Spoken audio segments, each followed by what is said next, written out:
ቸር እግዚአብሔር ይመስገን። በዚህ ዕለት በዚህ ሰዓት በዚህ ስፍራ በቸርነቱ ስለሰበሰበን በዚህ ከፍተኛ ቸር እግዚአብሔር አምላካችን ሁለት ወይም ሶስት በስሜ ከተሰበሰባችሁበት እኔም ከዚያ በመካከላችሁ እገኛለሁ። በመካከላችን እንድትገኝልን ጌታዬ። ከዚህ የበለጠ የምንፈልገው ጸጋ የለም። ከዚህ የበለጠ የምንፈልገው ጸጋ የለም።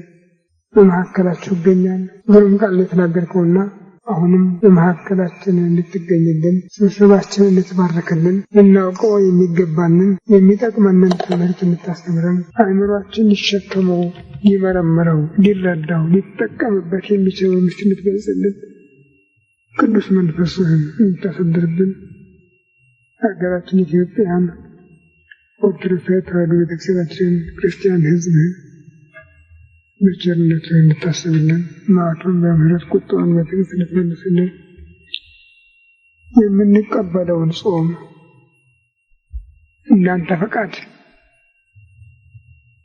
የምናከናውነው ለኃጢአት ስርየት ለራስ ለቤተሰብ ለሀገር ሕይወት የሚጠቅም አድርገህ እንድትቀበልን እንለምንሃለን እንለምንሃለን። ክብር ምስጋና ለአንተ ለቸር አባትህ ለመንፈስ ቅዱስ ይሁን ዛሬም ዘወትርም ለዘላለሙ አሜን። አባታችን ሆይ በሰማይ የምትኖር ስምህ ይቀደስ፣ መንግሥትህ ትምጣ፣ ፈቃድህ በሰማይ እንደሆነች እንዲሁ በምድር ትሁን። የዕለት ምግባችንን ዛሬ ስጠን፣ በደላችንን ይቅር በለን እኛ የበደሉንን ይቅር እንደምንል። አቤቱ ወደ ፈተና አታግባን ከክፉ አድነን እንጂ መንግሥት ያንተ ናትና ኃይል ምስጋናም ለዘላለሙ አሜን። እመቤታችን ቅድስት ድንግል ማርያም ሆይ በመልአኩ ቅዱስ ገብርኤል ሰላምታ ሰላም ነሽ። በሐሳብሽ ድንግል ነሽ፣ በሥጋሽም ድንግል ነሽ። የአሸናፊ እግዚአብሔር እናት ሆይ ሰላምታ ላንቺ ይገባሻል። ከሴቶች ተለይተሽ አንቺ የተባረክሽ ነሽ፣ የማኅፀንሽ ፍሬ ኢየሱስ ክርስቶስ ምስጉን አምላክ ነው። ጸጋን የተሞላሽ ደስ ይበልሽ፣ እግዚአብሔር ከአንቺ ጋር ነው። ከተወደደ ልጅሽ ከጌታችን ከመድኃኒታችን ከኢየሱስ ምሕረትን ለምኝልን ኃጢአታችንን ያስተሰርይልን ዘላለሙ። ኦ እግዚእ ኢየሱስ ክርስቶስ በከመ በሳህልከ ምሕረትከ ሠረይ ኃጢአቴ ወኃጢአተ ኩሉ። ጌታዬ ኢየሱስ ክርስቶስ እንደ ይቅርታችን እንደርግ የእኔንም የሕዝብህንም ኃጢአት አስተስርይ። በማወቅ ባለማወቅ በማሰብ በምሕረት በመናገር የተፈጸመ ሁሉ እግዚአብሔር ይባርክልን። የካቲት 26 ቀን 1997 ዓ.ም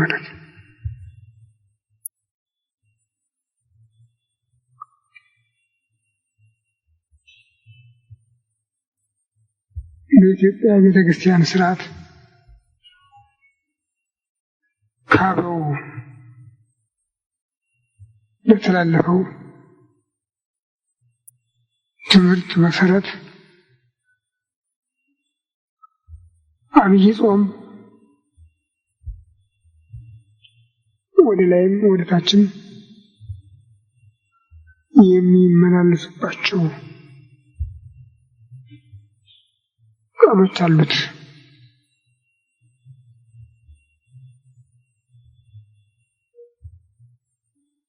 አብይ ጾም የምንለው ጌታችን አምላካችን መድኃኒታችን ኢየሱስ ክርስቶስ የጾመው ጾም ነው።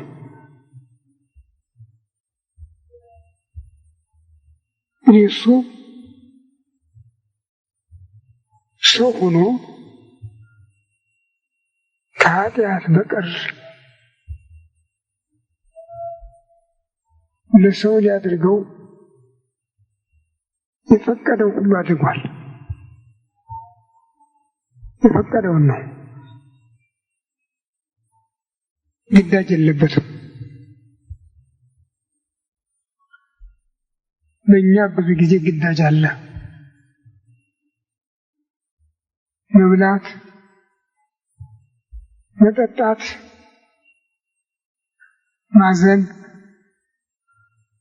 መደሰት፣ መድከም፣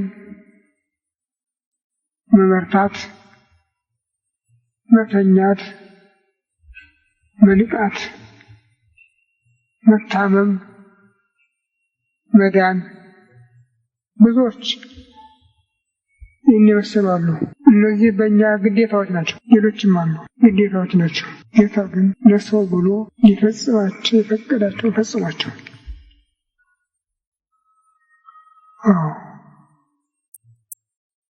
ከልዩ ጾም አንዱ ነው። ጾም አንዱ ነው። የቀደሙ አበው ጾምን ሲጀምሩ ተቸግረው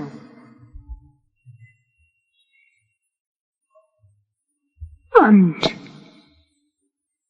ከባድ ችግር ሲገጥማቸው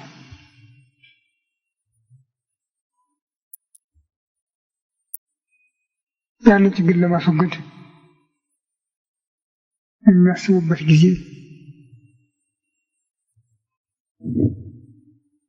ሌላ ረዳት ስለሌላቸው አምላካቸውን በጾም በጸሎት መለመን ይመጫቸው ይሆናል። በግድ የመጣ ነገር ነው። ስለሆነ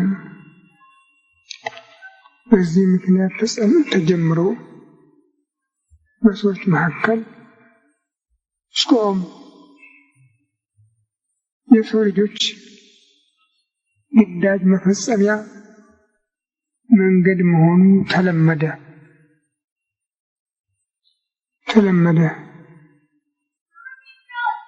ሙሴ 2 ጊዜ 40 ቀን 40 ሌሊት ጾሞ ጽላትን ከእግዚአብሔር ለመቀበል በቃ። ኤልያስ 40 ቀን ጾሞ እስራኤልን ከችግር ለማዳን በቃ። ዳንኤልም እንዲሁ እና ሌሎችም ሰዎች ጾምን ለመንፈሳዊ ሕይወት መንገድ አድርገው ሲጠቀሙበት ኖረዋል። በተለይም ነቢዩ ዮናስ ወደ ነነዌ ሰዎች በተላከ ጊዜ የተጠቀሙበት ታላቅ ኃይልና ጉልበት ጾም ነው። የነቢዩ ቃል እጅግ በጣም አስፈሪ አስደንጋጭ ነበረ። ታላቂቱ ከተማ ነነዌ እስከ 3 ቀን ድረስ በእሳት ትገለባበጣለች፣ እንዳልነበረ ትሆናለች የሚል ነበረ። ይህን የሚሰማ ጆሮ ሊሸከመው አልቻለም። ድንቅነቱ ይሄ ብቻ ምን ይፈልፋል የሚል አልነበረም። ነቢዩ እኮ የተናገረው አይቀርም፣ አሁን መንገድ ብንፈልግ ይሻላል የሚለው ግን በዛ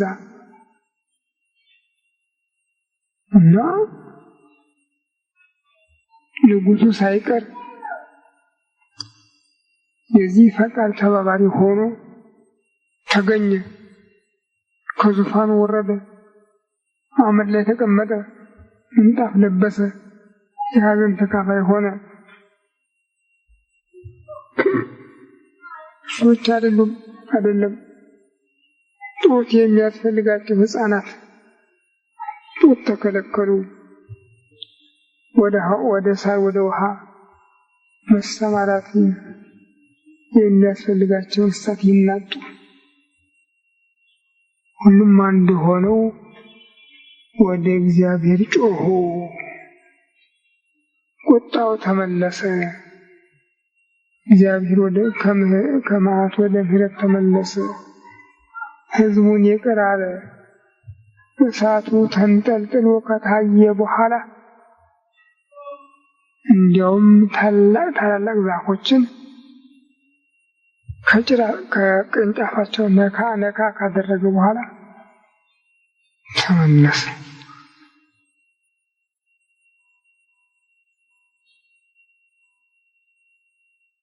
አስተማራቸው። በሦስተኛው ቀን በ6 ሰዓት ላይ ዮናስ የሚል ድምፅ ሲሰማ አሁን እንግዲህ ትምህርት የመሟላት ነው ብሎ ከከተማ ወጣ። ስለደከመው ተኛ። ተኝቶ ቆይቶ ሲነቃ አንዲት ቅል በቅላ ሐረግ ስባ አጥልታለች፣ ዳስ ሆነዋለች። እንደው ትልቅ እረፍት ያለው እንቅልፍ ደስ አለው እና ወደ እንቅልፉ ተጠፋል። ተኛ። ትንሽ ቆይቶ ነቃ። ያቺ ያያት ዳስ የለችም። ያየው እረፍት ጤና የለም። አሁን መራራ ፀሐይ ወጥቶ ያሰቃየዋል። ራስ ምታት ነበረበት። ያተቀስቅሶ ያንገላል። ምድር ጠበበው። ምን እንዲያው አለ ይላከኝ አልኩት። ይላከኝ ምን ያስጨንቀኛል? እኔ በእንደዚህ ያለ ሕይወት ከምኖር ሞት ይሻለኛል አለ። ብቻውን የተናገረ መስሎት ነበረ፣ ግን አጠገቡ ሰሚ አለ። ዮናስ ምን አልክ አለው። አዎ በሕይወት ከምኖር ሞት ይሻለኛል አለው። ይህችን ተክል አንተ አልተከልካት፣ ውሃ አላጠጣሃት፣ ሌሊት በቀለች፣ ሌሊት ሞተች፣ ምን አገባህ ነው እንዲህ የምትለኝ አለው። ዳኛው አሁን በድያለሁ አለ። ታዲያ እንግዲያው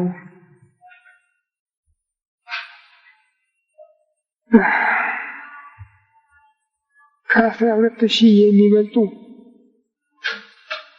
ቀኛቸውን ቢሏቸው ግራቸውን ቢሏቸው ቀኛቸውን የሚሰጡ ሕፃናት፣ አንጻር መለየት እንኳን የማያውቁ ሕፃናት፣ ቀኛቸውን ግራቸውን የማያውቁ ሕፃናት ላሉባት ለነነዌ ከተማስ እኔ እንደምን አላዝንላትም አለው። አይገባህም ፈረደ ዮናስ። አዎ እና ያጾም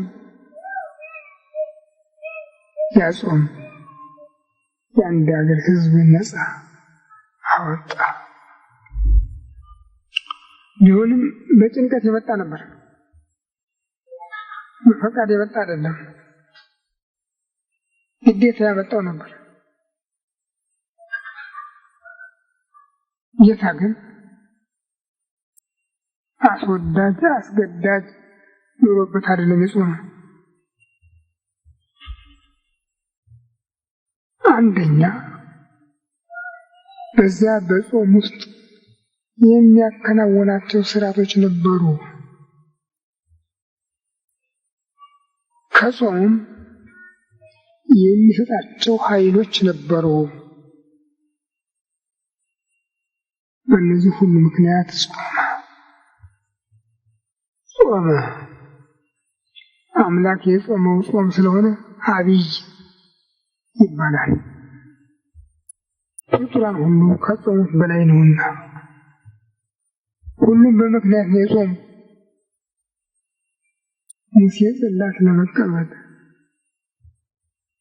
ኤልያስ ውግዘትን ለመፍታት፣ ሌሎችም ለአንዳንድ ምክንያት ነው የጾሙ። እሱ ግን ምክንያት የለውም። ለቤዛነት ነው የጾመው። ይህ ስለሆነ ደግሞም የአንድ ሰው ስላልሆነ የሁላችን ስለሆነ አብይ ጾም ይባላል። እና ዛሬ ጾም ለመቀበል የምንዘጋጅበት ቀን ነው። በተለይ ለኢትዮጵያውያን መንገዱ፣ ስርዓቱ ሁሉ ልዩ ሆኖ ነው የሚታየው። ይህ ስለሆነ ይህ ጾም የሚመላለስባቸው ከጥር 17 እስከ መጋቢት 5 34 ቀኖች አሉት። በእነዚያ ነው የሚወጣ የሚወርደው። እሱን ተከትለው የሚወጡ የሚወርዱ በዓላት ሁሉ ሲገባም ሲወጣም የእሱን ዱካ ተከትለው ነው የሚሄዱ። ዛሬ ብዙ ወደ ላይ ከወጣበት መንገድ አንዱ ነው። ትንሽ ነው የቀረው መጨረሻው እርከን ለመድረስ። እንግዲህ መጨረሻው መጋቢት 5 ነው ካልን ዛሬ የካቲት 28 ነው ያለነው። ትንሣኤ ከሚያዝያ 30 አልፍም ዘንድሮ ሚያዝያ 23 ቀን ውሏል። እንግዲህ በእነዚህ ሁኔታዎች ነው የምንመላለስ። ታዲያ ዓለም የሚጠቀምበት አይደለም። ዓለም በሃይማኖት ትምህርት እንደ መለያየታችን መጠን በስርዓትም የማንገናኝባቸው ብዙ ነገሮች አሉ። ከነሱ አንዱ የልደት የጥምቀት በዓል አከባበርና የበዓለ ጾም አገባብ፣ የበዓለ ሆሳዕና፣ የበዓለ ስቅለት፣ የበዓለ ትንሣኤ አከባበር ነው። እነሱ የመጋቢትን ልደት ተከትለው ነው የሚሄዱ። ምናልባትም አንድ ጉዳይ ቢኖራቸው ሳምንት ቅደም ተከተል ይኖራቸዋል። ከዚህ በቀር የለም። በዚህ በኢትዮጵያ እና በእስክንድርያ መካከል ያለው የባህር ሐሳብ ቁጥር ግን እንዳልኳችሁ 34 ቀኖች ጠብቆ ከጾመ ነነዌ እስከ ዕለተ ትንሣኤ እነዚያ መንገዶች ቦታ ቦታ ሰጥቶ የሚመጣ ስለሆነ ምናልባት በአጋጣሚ ካልሆነ በስተቀር ከካቶሊክም ከፕሮቴስታንትም አንገናኝም እና እንግዲህ ጾማችን ዘንድሮ የካቲት 28 ቀን ጀምሮ ሚያዝያ 23 ቀን የሚጨርስ ነው። በዚህ ጾም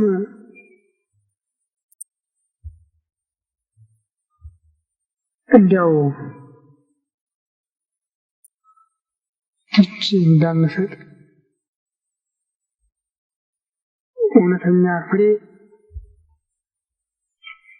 ተደጋግሞ ተገኝቶበታል። ዛሬ አዲሱ ትውልድ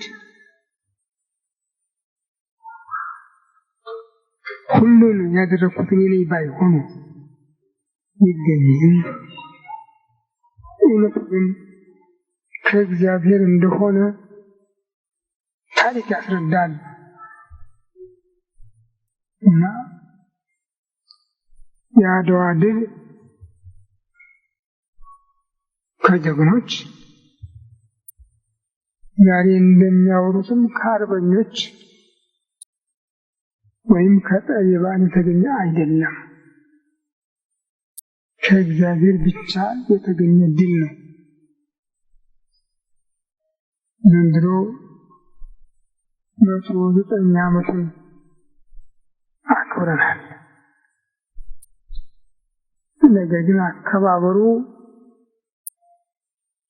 ልኩም መልኩም የተለያየ ነበር። እኔን ያሳዘነኝ አንድ ነገር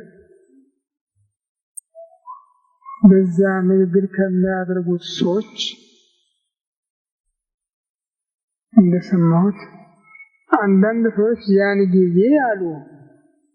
ጊዜ በጉልምትናቸው ዘመን የነበሩ ሰዎች ዛሬ ይደርሰው ባሉን ለማፈር በመውቃታቸው በጣም ይደነቃሉ ነው ያሉ።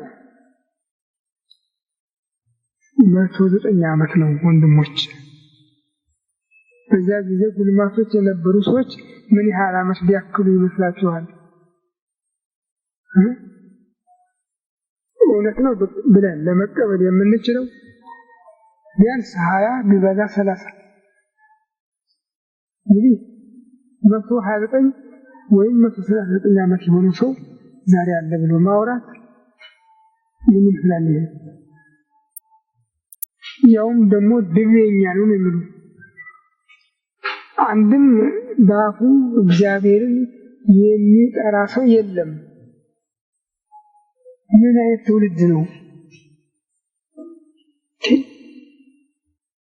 ምን ቸገረው ቢያሪ መስገድ ቢል ምንም እንዲህ ያለ መቅሰፍት አይቼ ሰምቼ አላውቅም። በጣም አዝናለሁ። ያን ጊዜ ትንሽ የዛሬው የቀን መተላለፍ ይኑረው እንጂ ሁኔታው እንደዛሬው ነበር ማለት ይቻላል። እሑድ ቀን የቀበለ ዕለት የካቲት 23 ነው። ሰኞ አብይ ጾም ይገባል። በኢትዮጵያ ቤተክርስቲያን ስርዓት ከዛሬቱ እሑድ ጀምሮ እስከ ዕለተ ሆሳዕና ከበሮ አይመታም። እንደ ጾም ይቆጠረው እና የወረደ ጾም ድጓ ነው። ይህን እያሰላሰሉ ነው እዚያ ተሰልፈው የነበሩ 23 ቀን ጦርነት የጀመረ ጠዋት ነው። እነሱ ግን አስቀድሰን አምላካችንን ተማጽነን መሄድ አለብን ብለው ንጉሠ ነገሥቱም እቴጌይቱም የጎጃሙ ንጉሥ ተክለ ሃይማኖትም ሌሎችም መሳፍንት መኳንንት እዚያ ቦታ ተገኝተዋል። ጦሩ እየተፋፋመ ሲሄድ እንደተንጠለፈው ሲወጡ አፄ ምኒልክ መንጠቅ ብለው ሊወጡ ሲሉ ንጉሥ ተክለ ሃይማኖት አይ ማንን ለማስወቀስ ነው ብለው ከኋላቸው ጎትተው በሕይወታቸው ዘመን የማያደርጉትን ወደ ኋላቸው መልሰው እሳቸው ቀድመው በቅሎ ላይ ሲወጡ የመድፍ ጥይት በቅሎዋ እንዳልነበር ያደረጋት። እንዲህ የሚተሳሰቡበት ጊዜ ነበር። ከዚያ ወጥተው ስጋውን ደሙን ተቀብለው አስቀድሰው ወጥተው ወደ ሰልፍ የገቡ። ይሄ ከነሱ ጋር ነበረ። አሸነፉ። ጠላት አይቀጡ ቅጣት ተቀጥቶ አይመቱት ብትር ተመቶ ወደ አገሩ ገባ እና ይህ ገነተ ጊዮርጊስ እዚህ ገነት ጽጌ የቤት ሞልሽ ተቆሞ ሙሪት ገነት ጽጌ ስነውት ቡሩክ በስመ ምኒልክ ቀዳማዊ ዘይነጽእ ምኒልክ ሁለቱ ትሰግድ ሶርያ ወታስተበርክ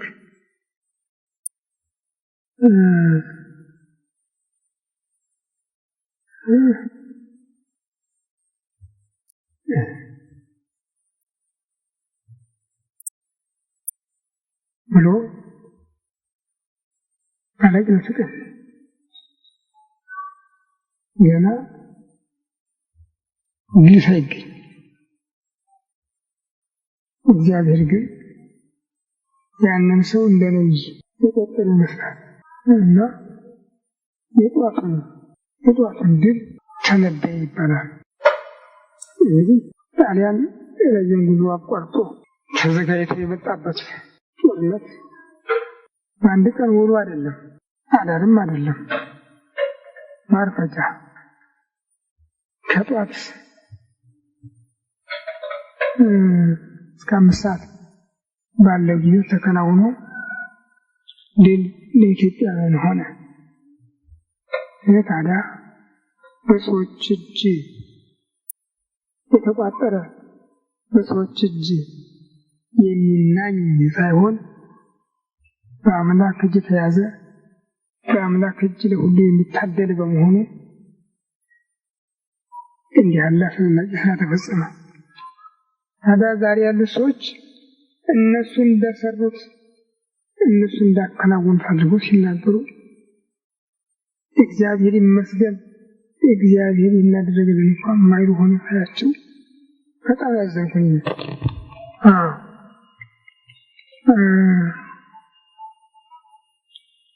በዚያ ስርዓት ደግሞ ካህናት የሉም። ለሚሆነው አይገኙም፣ ለማይሆነው ይገኛሉ። በዚያ ቀን ይሄ ድል በዓል በሚከበርበት ቀን ተገኝተው እግዚአብሔርን ሊያስመሰግኑ ይገባቸው ነበረ። ግን የለም። ሁሉም ተውተው ተንቀሳቀሱ። አሁን ያለንበት ሁኔታ አሳዛኝ መሆኑን እንድናውቅ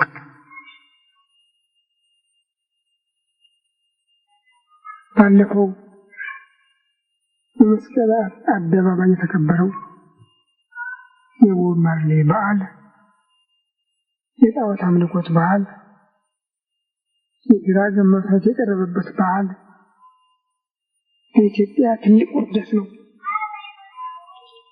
ትልቅ ውርደት ነው። በታሪኳ ሁሉ የሌለ ፍጹም ውርደት ነው።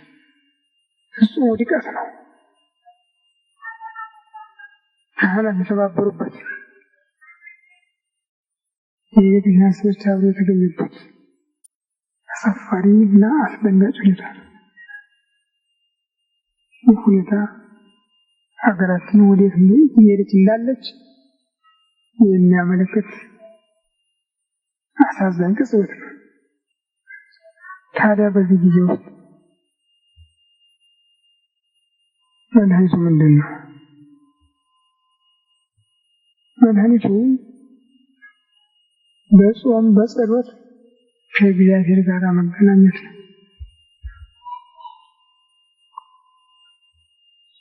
ችግሩ ይሄ የሚያስቸግር ህዝባዊ ወገን በውጭ ያለው ወገን ነበረ።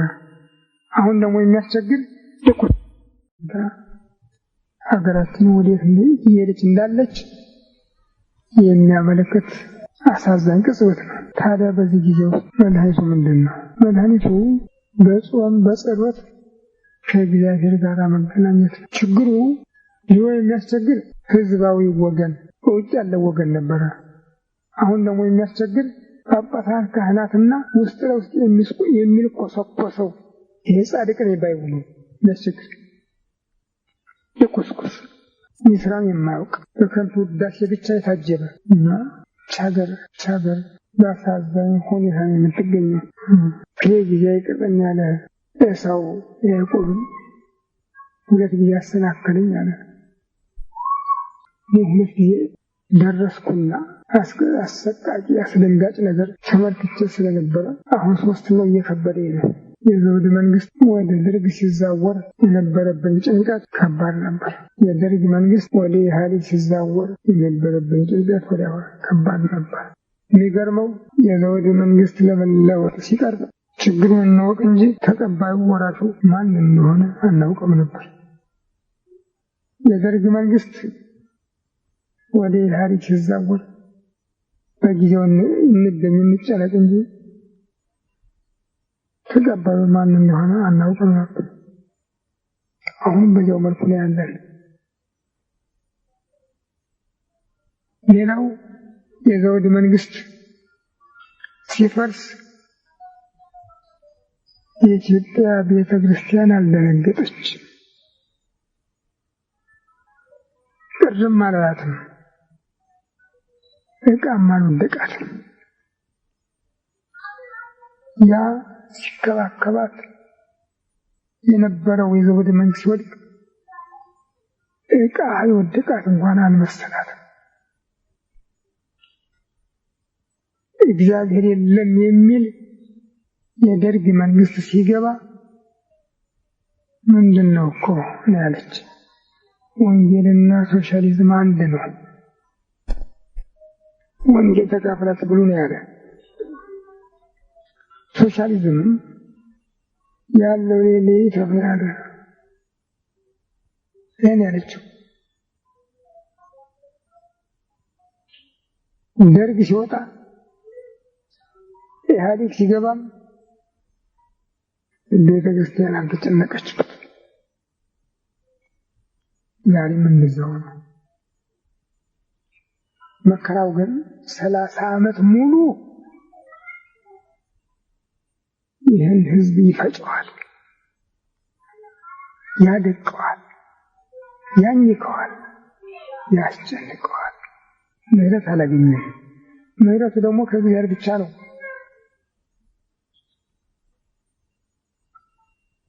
በዚህ 30 ዓመት ውስጥ እንግዲህ አብይ ጾም 30 ጊዜ መጥቷል ማለት ነው። አሁን 31 ጊዜ ሆነ። ምንም አልሰራም።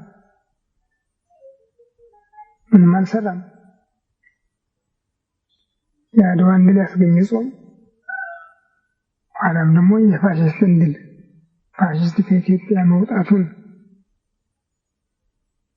ያበሰረበት ጾም ዛሬ ግን ምንም ያሳየው ነገር የለም።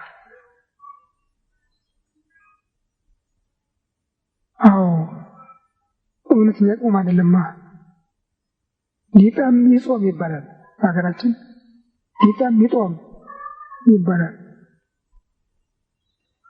ገንዘብን ለመቆጠብ ስራ ለመስራት መጾም ያ ነገር ነው። ለእውነተኛው መንገድ መጾም ግን ዋጋ አለው። እንዲህ ስላልሆነ ቤተክርስቲያኒቱ ሃይማኖቷን ስለተወች ኢትዮጵያ ምን እንደወደቀች ናት። መቼ እንደምትነሳ አላውቅም።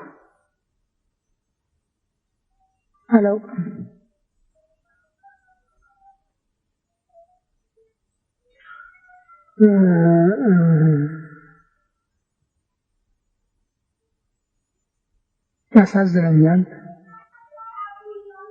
ያስጨንቀኛል። ቀንም ሌትም በሽታዬ ይኸው ነው። ቀንም ሌትም ኩርትም እየተቀመጥኩ ይነጋል፣ ኩርትም እየተቀመጥኩ ይመሻል። አላውቀውም ቀኑን ሌቱንም። ትዝታዬ ህሊናዬ ሁሉ እዚያው ላይ ነው ያለው። ግን አልጠቀምኩም።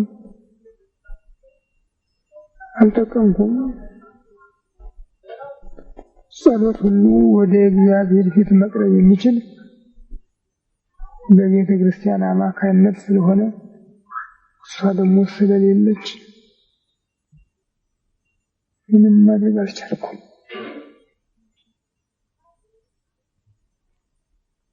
እና እየተመላለሰ ጾም ያለ ዋጋ የቀረው በዚህ ምክንያት ነው።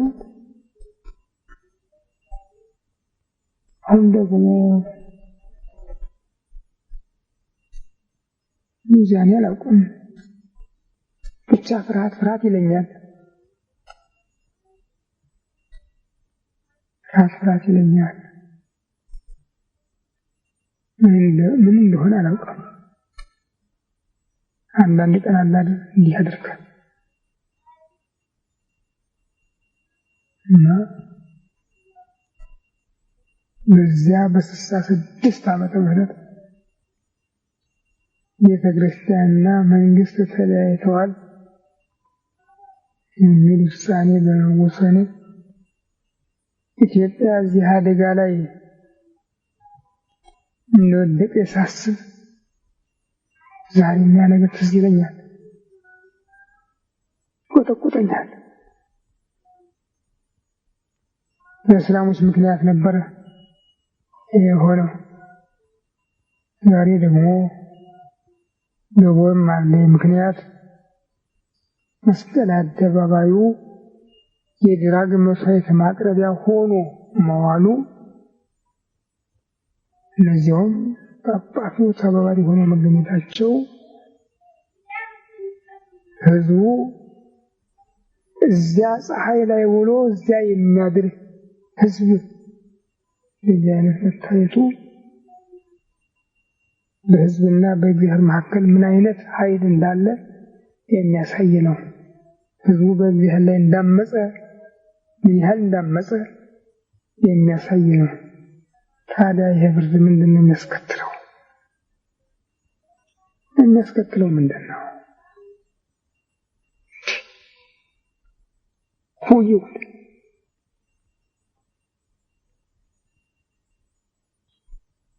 ጅብ ሲጮህ አህያም ይሰማል። ተኩላ ሲጮህ በግም ይሰማል። ቀበሮ ሲጮህ ፍየል ይሰማል። ድመት ሲጮህ ዶሮ ይሰማል። ግን ሁሉም ዝም ብለው ይለቅማሉ። ታዲያ ጠላታቸው ግን አይተኛም አያንቀላፋምና አድብቶ የፈለገውን ያጠቃል። የአሁኑ የኢትዮጵያውያን ህይወት ይሄ ነው። የኢትዮጵያውያን ህዝበ ክርስቲያን ህይወት ይሄ ነው። ህዝበ ክርስቲያኑ እምቢ ብሏል። ፊቱን ወደ እግዚአብሔር አልመለሰም።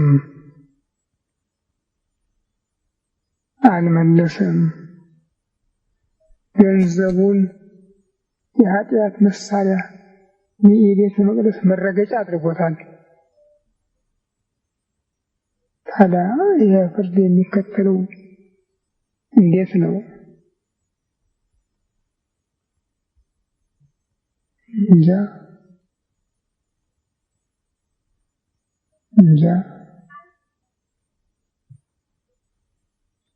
እንጃ እግዚአብሔር ይሁነን።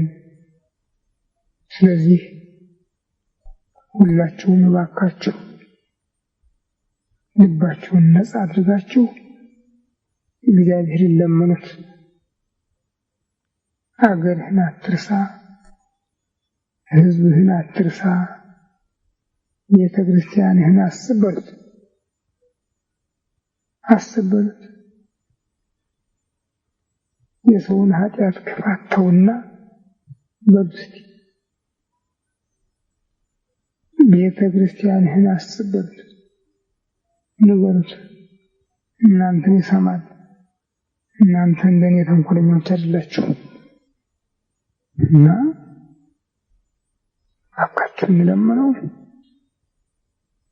የጾም አይለፈን።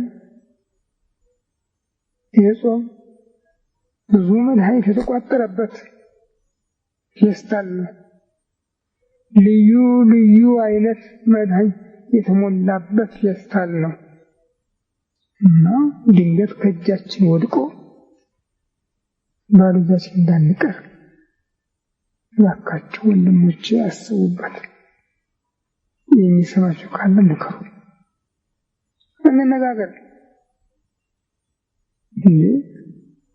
አባቶች እኮ ካልተናገሩ አይገኝ ብልሃቱ፣ ካልታረደ አይገኝ ስብዓቱ የሚሉት ነገር ነበራቸው። መነጋገር እኮ ጠቃሚ ነው እና ከሚመስላችሁ ሰው ጋር ተነጋገሩ። እርግጥ ሁሉም አይደለም። ከሚመስላችሁ ጋር ከሚያዝነው ጋር እዘኑ፣ ደስ ከሚለው ጋር ደስ ይበላችሁ። ቅዱስ ጳውሎስ የእናት ሞት ለሁላችንም አንድ ነው። እባካችሁን እንዲያው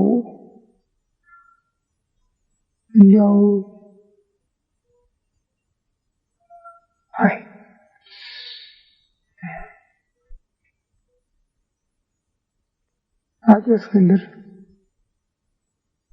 ወደ አዳሪ ዘመቻ ሲወጣ እጨጌ መልአከ ክርስቶስን ሲሰናበተው አይ አባቴ አለው ደጋግሞ እና እጨጌ ተሰማው። ምነው ንጉሥ እንዲህ ያልክ አለው። አይ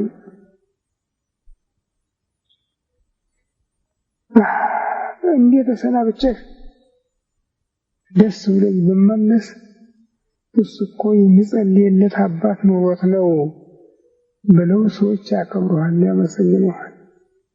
እንደወጣው በቀር ደግሞ እሱ እኮ የሚጸልይለት አባት አጥቶ ነው ብለው ሰዎች ያዝኑብሃል ብዬ ነው ያለው። አሁን እኔም የምለው እሱ በብዙ ሺህ የሚቆጠሩ አድባራት ገዳማት እያሉ የገጠሩን ቤተ ክርስቲያን ትተነው በብዙ ሺህ የሚቆጠሩ አድባራት ይቅሩ ገዳማት እያሉ በእነዚህ ውስጥ ለኢትዮጵያ የሚያዝን እንባውን የሚያፈስሰው አተን ስትፈርስና በሰላም እጅ ስትወድቅ ማየት አስጨናቂ ነገር።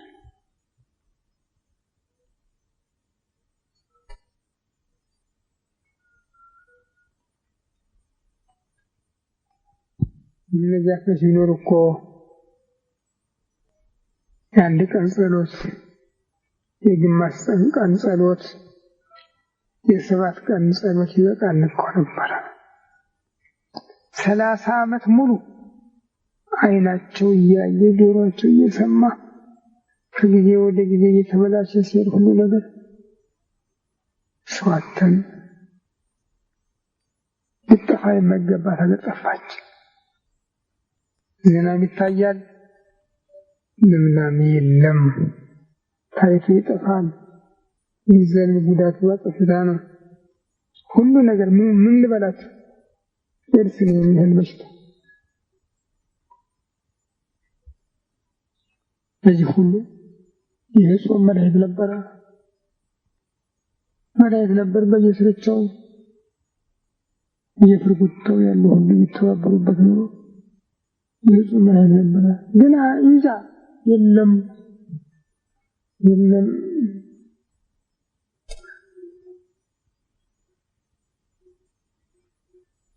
ስለዚህ እግዚአብሔር በቸርነቱ ተቀብለን ለመፈጸም ያብቃን።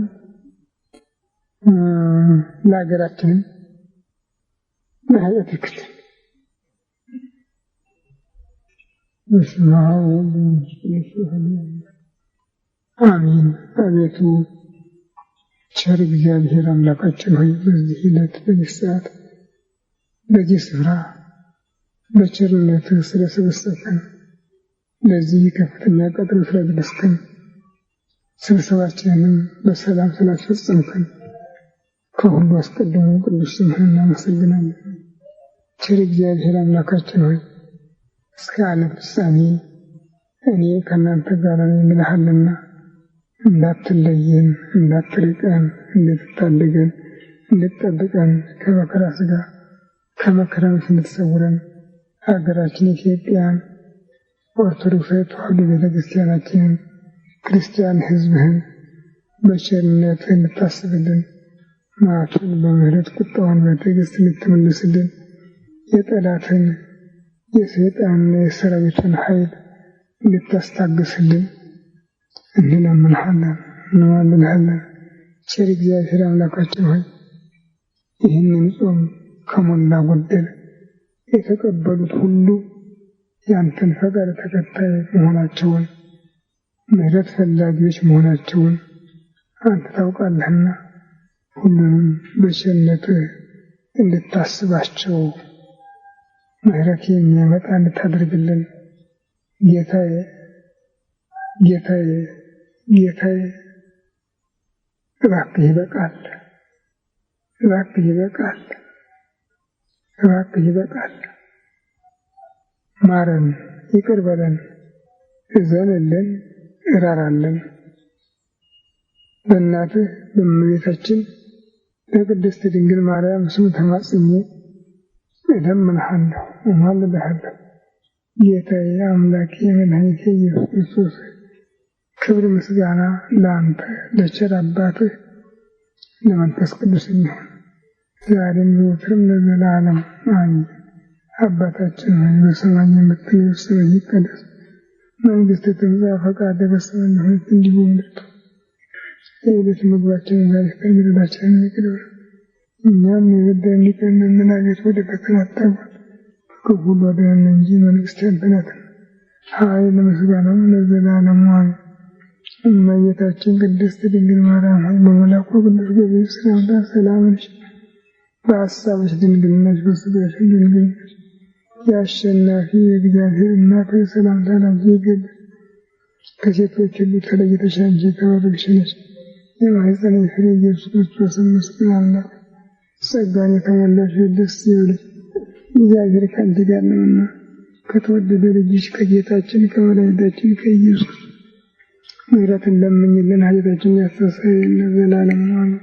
ሰላም ለኪ ዘምሰግነው ማርያም ናስተቋቂ ማርያም የተመጸነ ፈንታና ምክንያት ነው ይመረን ተተዘተና ማርያም እንግዲህ ማይተመዘ ወደሰ ነው ነው የማንስ መዲና ማላሙና ተሰይ ነገር ይታይ ለየተገለጸ ወገብረ ኃይለ ለፈዘሩ ለያዲን ወረዱ ወይመናከማው ወዝገው መረፈዱ ዶክተር ስለጉሩ ለከዘሩ ወለዘሩ እስከላና ማርያም ለወት ሳሊተ ምህረት ለወለሰይ ነው። እመቤታችን ቅድስት ድንግል ማርያም ቸሪቱ አማላጅቱ በወልድ በመንፈስ ቅዱስ ዙፋን ፊት በተሰጠሽ ባለሟልነት እንድታስቢን እንድታማልጅን ለኃጥአን ሁሉ በምታቀርቢው አማላጅነት ሁላችንን እንድታስቢ ሀገርሽን ሀገሪቱን ርስት ሕዝቧን አስራት አድርገሽ ሰጥተሻል ብለሽና ቃል ኪዳንሽ እንዳትረሺ ኢትዮጵያ ወድቃ እንዳትቀር አንቺ በቸርነትሽ እንድታማልጅን እንለምንሻለን፣ እንማልድሻለን። ጌታዬ አምላኬ መድኃኒቴ ኢየሱስ ክርስቶስ በእናትህ አማላጅነት ኃጢአታችንን ይቅር እንድትለን ጸሎታችንን እንድትቀበለን ሀገራችንን እንድትጠብቅልን እንለምንሃለን እንማልድሃለን። ክብር ምስጋና ለአንተ ለቸር አባትህ ለመንፈስ ቅዱስ ይሁን ዛሬም ዘወትርም ለዘላለሙ አሜን። አባታችን ሆይ በሰማይ የምትኖር ስምህ ይቀደስ፣ መንግሥትህ ትምጣ፣ ፈቃድህ በሰማይ እንደሆነች የዕለት ምግባችንን ዛሬ ስጠን፣ በደላችንን ይቅር በለን እኛም የበደሉንን ይቅር እንደምንል። አቤቱ ወደ ፈተና አታግባን ከክፉ ሁሉ አድነን እንጂ መንግሥት ያንተ ናት፣ ኃይል ምስጋናም ለዘላለሙ አሜን። እመቤታችን ቅድስት ድንግል ማርያም በመልአኩ በቅዱስ ገብርኤል ሰላምታ ሰላም እልሻለሁ፣ በሐሳብሽ ድንግል ነሽ፣ በሥጋሽም ድንግል ነሽ። የአሸናፊው የእግዚአብሔር እናት ሆይ ሰላምታ ላንቺ ይገባል። ከሴቶች ሁሉ ተለይተሽ አንቺ የተባረክሽ ነሽ፣ የማኅፀንሽ ፍሬ ኢየሱስ ክርስቶስ ምስጉን አምላክ ጸጋን የተሞላሽ ደስ ይበልሽ፣ እግዚአብሔር ከአንቺ ጋር ነውና ከተወደደ ልጅሽ ከጌታችን ከመድኃኒታችን ከኢየሱስ ምሕረትን ለምኝልን ኃጢአታችንን ያስተሰርይልን ለዘላለሙ አሜን። ኦ እግዚእ ኢየሱስ ክርስቶስ በከመ በሳህልከ ወምሕረትከ ስረይ ኃጢአቴ ወኃጢአተ ኩሉ ሕዝብ። ጌታዬ ኢየሱስ ክርስቶስ ሆይ እንደ ይቅርታ እንደ ቸርነትህ ብዛት የእኔንም የሕዝብህንም ኃጢአት አስተስርይ። በማወቅ ባለማወቅ በማሰብ በመስራት በመናገር የተፈጸመ ሁሉ እግዚአብሔር ይፍታ። የአብ በረከት የወልድ ፍቅር የመንፈስ ቅዱስ ኅብረት ከሁላችን ጋር ይሁን። እግዚአብሔር በቸርነቱ ያስበን፣ ሕሙር ያስማን። እግዚአብሔር